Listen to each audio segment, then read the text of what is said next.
I got some new games. Oh, what a glorious day. Oh, get new games. The kids show you can wait.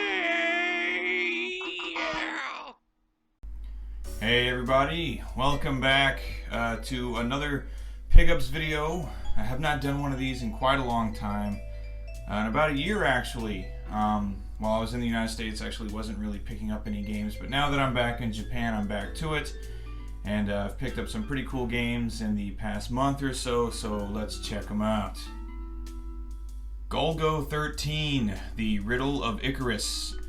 This is actually a sequel to the Golgo 13 game that was released on the NES in the United States and Europe too, I guess. I'm not really sure on that. This was, like I said, released Japan only. Has a number of things in common with the first Golgo 13 game. There are, I believe, like 6 different styles of gameplay in this game.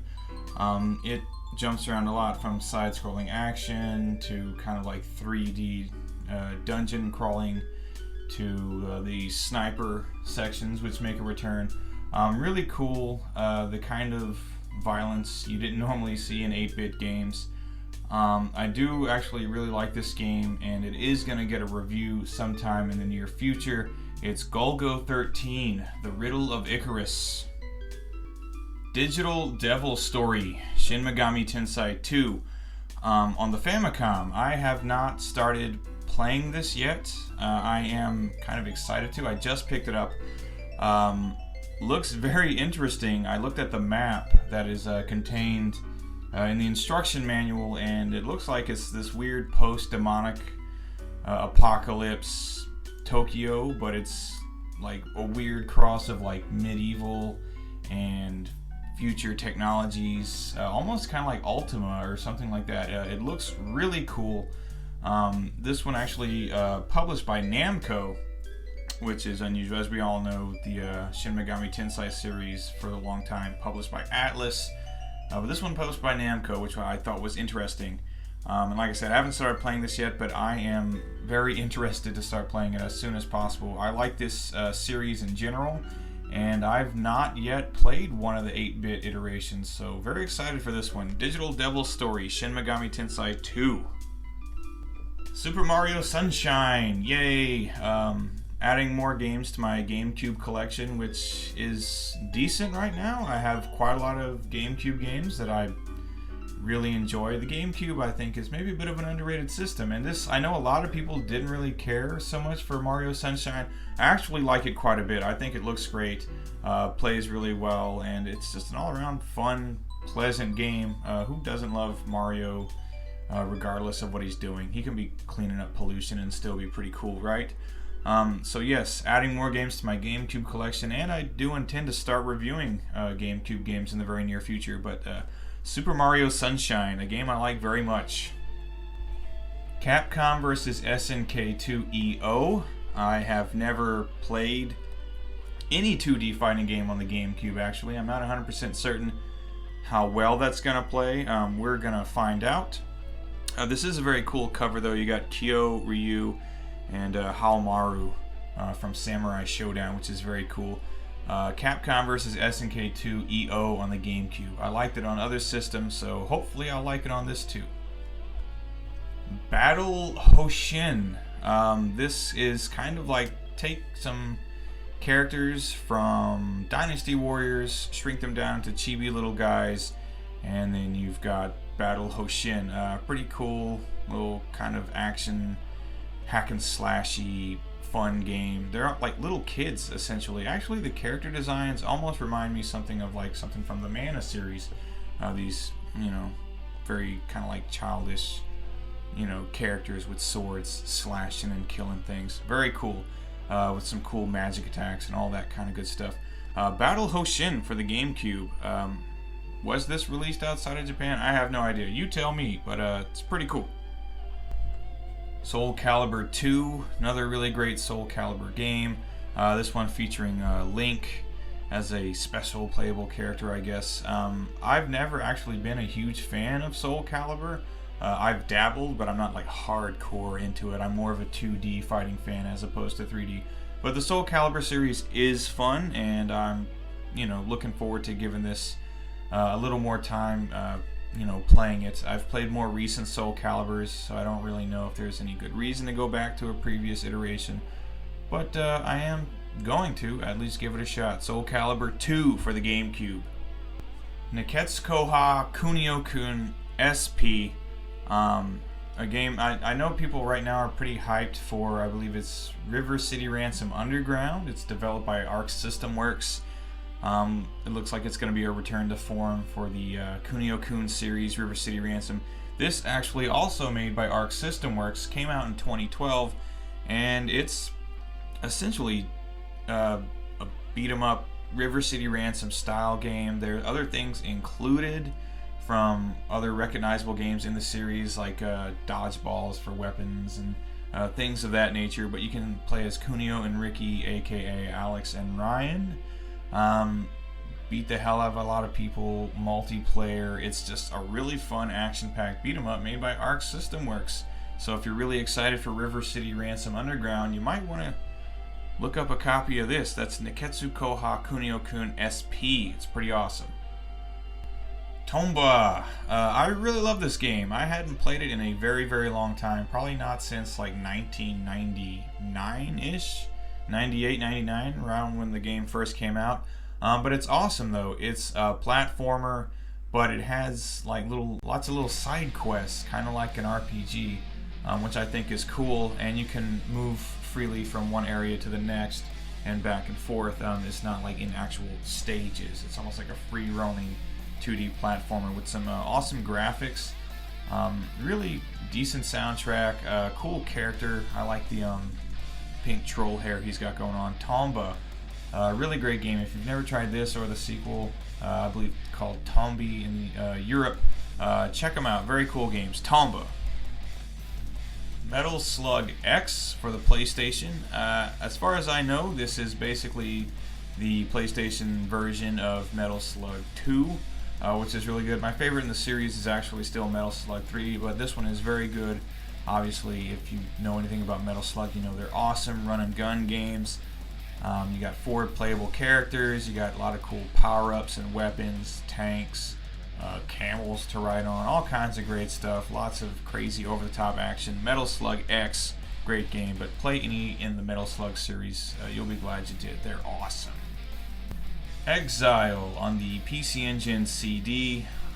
This one, kind of hard to explain. The overworld is kind of, top-down, almost, it's very JRPG style, but when you enter dungeons, it becomes a side-scrolling kind of hack and slasher type game. It almost, I think Rastan Saga, I think is what I'm thinking of. It kind of reminds me of that.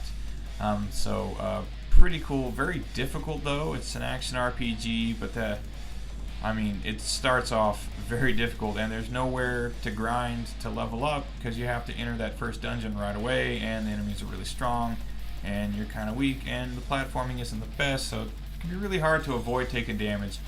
But still something I'm looking forward to playing more. If I can just figure out a way to get past that first dungeon and maybe do a bit of grinding, this is going to be a really good game. It is Exile on the PC Engine CD. Pretty cool, but tough. Ys 1 and 2, known as Ys Books 1 and 2 elsewhere. This is a fantastic game. I'd played the first couple of Ys games on the Famicom, actually, and then I played some other ones. I'd played Ys 3 and Ys 4. I'd never gotten to play this version of the first two, though, and it's awesome.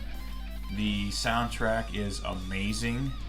The visuals are very good. It's a very colorful game. The little cutscenes look very nice. And the gameplay is very fun. You just kind of walk into monsters to hurt them. You don't actually slash with your sword or anything like that. But somehow, despite that, it still remains really fun. It's fun to go exploring the dungeons. It's even kind of fun to go grinding because you just walk around and bump into everything and kill it. This is a really great game. I've probably been playing it for a few hours now and really enjoying it. And I'm looking forward to finishing it. Ys 1 and 2 for the PC Engine CD. Great game. Parodius Da for the PC Engine on HuCard. Parodius series, really awesome, kind of like a wacky parody of the Gradius series. I've got Parodius games on the Famicom and Super Famicom and PlayStation and Sega Saturn, I mean, you name it. But it's a series that never gets old. Konami made some really fun shooters, and this is one of them, Parodius Da on the PC Engine. It's a really great version of this game, but really you can play any version of any Parodius game and you're going to have a good time. But this one I was especially happy to find. Parodius Da, PC Engine. Zero Wing for the Mega Drive. Yes, all your base belong to us. Great game made by Toplan, I believe. Yes, Toplan. Really awesome side-scrolling shoot 'em up. It's fun, pretty good graphics, and a really kick-ass soundtrack, especially that opening cinematic sequence. That song is just so awesome, and I know this game is known very well for its very poor translation, but if you ever get a chance to play it, definitely do. Zero Wing is a kick-ass shooter. I like it a lot. Zero Wing for the Mega Drive. Gradius 3 and 4 for the PlayStation 2. Yes, another kick-ass shoot 'em up. Got some good shoot 'em ups in this episode, do we not? This is awesome. Gradius 3 I have on the Super Famicom. It's a great game. Here it's more or less an arcade perfect translation. It's a lot of fun, but good lord is it difficult. And then you get Gradius 4, which is pretty much just more classic Gradius action. There's not really a whole lot of difference from one Gradius game to the next, but they're all a hell of a lot of fun. They're very well made. Konami made some excellent shooters. It would be nice to see them do that kind of thing again. Gradius 3 and 4 on the PlayStation 2, a whole lot of fun. Odin Sphere for the PlayStation 2, another really excellent game. It's an action RPG, kind of hack and slash, 2D style, published by Atlas. Fantastic game. If you've played Dragon's Crown, this is kind of similar to that. It's basically I guess a spiritual sequel to Princess Crown on the Sega Saturn. I don't know if it's spiritual or a direct sequel. I've never finished Princess Crown, so I can't really attest to that, but this is a great game. Graphics are amazing, the soundtrack is awesome, and it's a lot of fun. I just play for hours and hours and don't get tired of it. A really good hack and slash RPG, just great. If you get a chance, I know it's a pretty pricey game these days, but Odin Sphere, if you get a chance, give it a try. It's a really great game. Capcom Fighting Jam. I love Capcom's 2D fighters. This one seems like it was a little bit of a misstep. I still enjoy it, but I'd still really rather play just Street Fighter Alpha 2 or something to that effect. I see what they were trying to do with this. It's a crossover game where they take characters from their various fighting properties and put them into one game, and they don't really change the gameplay style of those characters. So characters from Street Fighter 2 played more or less just like they did in Super Street Fighter 2 Turbo, while characters from Darkstalkers or Street Fighter Zero play pretty much like they did in their respective games as well. And I'm just not quite sure it works as well as they were wanting it to. I'm kind of upset.